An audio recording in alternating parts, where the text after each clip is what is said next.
Big Poppy in the house. Okay, we have lubed the brass. We have dried the brass on this 5.7 by 28. We're getting ready to take the primers out, and we'll go ahead and start that now. Like I said, I'm gonna do videos start to finish. So I'm resizing the neck and taking the primer out.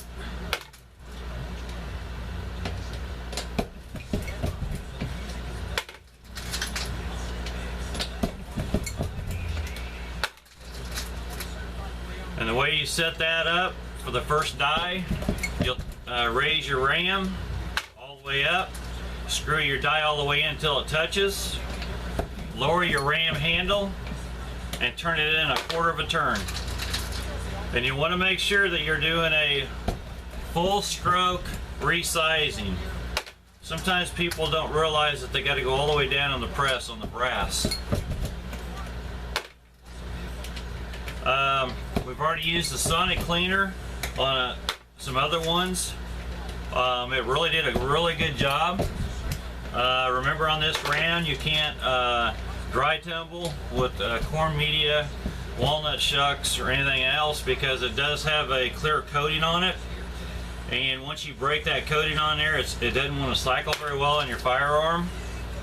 The other thing you want to make sure that you don't do is that you don't tumble it with the stainless steel pins. It takes all the coating off.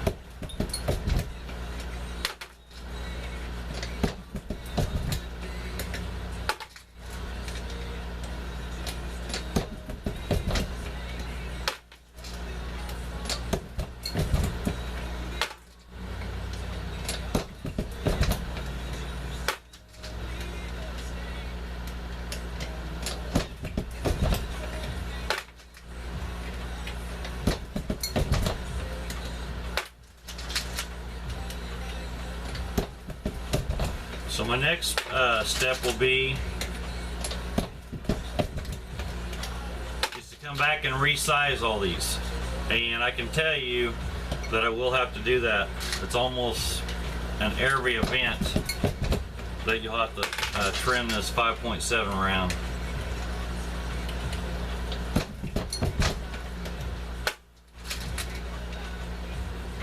Right now, the cost for once fired brass is running about $69 a thousand plus shipping. It's a very expensive ammo to purchase, anywhere from $30 to $40 for a box of 50. Again, those are FNs, 5.7 by 28 mm.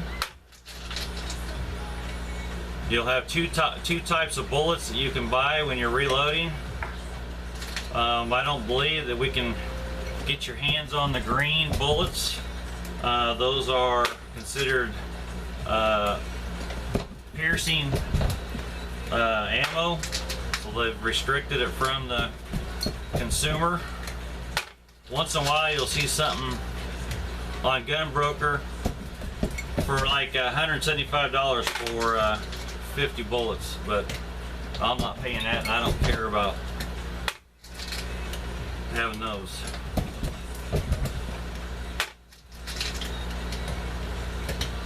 You'll notice that a lot of these, where you could tell almost that some of these have been shot more than 3 or 4 times, is when you can't actually get it into your shell holder. And you'll notice on the back side of this rim here, if you start seeing it where it's real rough, more than likely that's something that's been reloaded more than a few times, and I would throw that away so you don't have to worry about this back actually breaking off.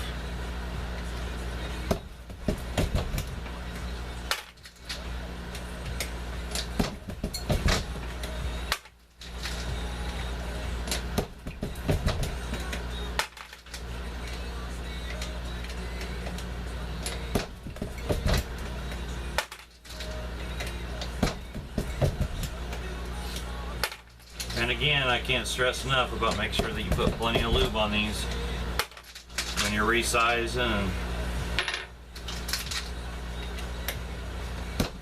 or it'll take you forever to get one of these out. Been there, done it, did it. And we'll give a shout out there, a couple of my buddies. Kevin Barton from Grants Pass, Oregon. He loves guns as well. Shadow Dog 500. He's a well-known name out there for reloading, lots of experience.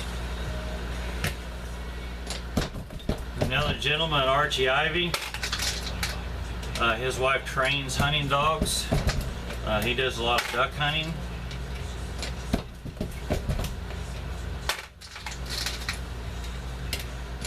Powder's coming available now that we can go back to buying it at a half decent price. About $27, $28 a pound. There for a long time, a lot of you know, we were paying a pretty good premium, almost 3 times the price. So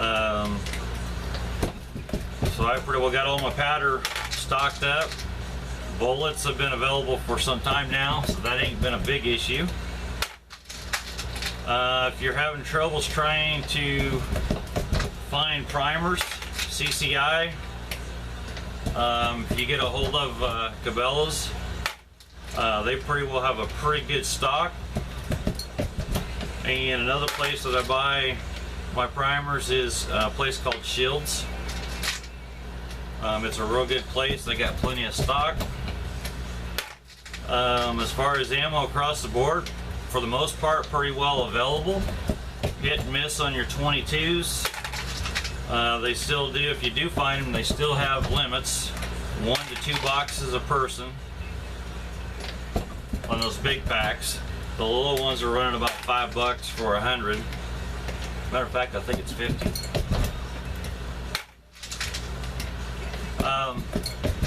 And so everyone knows, when you buy this particular round at the manufacturer, when they put that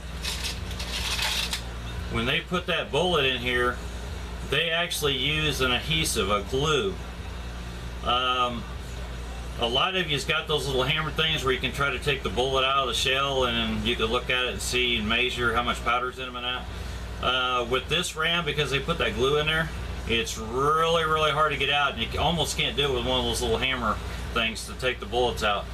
But you can do it with a Hornady press, where I've showed you in my videos before, where it comes down and it's got a handle on it. I was able to get that out of there, and that glue or adhesive, whatever they've got in there, that's some strong stuff.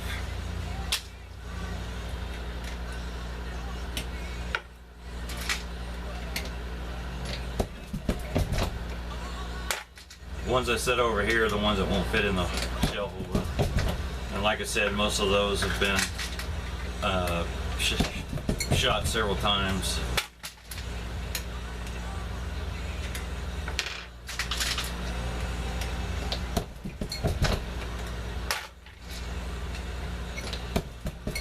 We got a lot of new stuff that's coming up, and I'll keep sharing it with you guys. Good shooting.